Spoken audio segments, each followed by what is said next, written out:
ሽሽግ እውነቱ ማርያም ቅድስት ናት ማርያም ብፅዕት ናት እግዚአብሔር ካልተላከ አንችልም ማወደሳት አመስግኗት ሁላችሁ ካልተላከ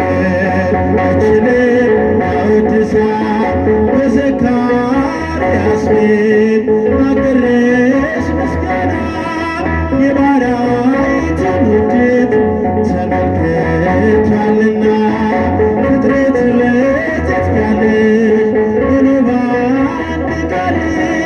ላንቺ ያልዘምር እንዴት ልብ ይባበጃች ሽሽግ እውነቱ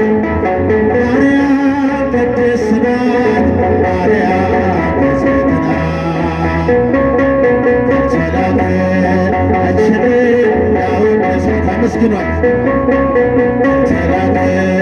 አንችልም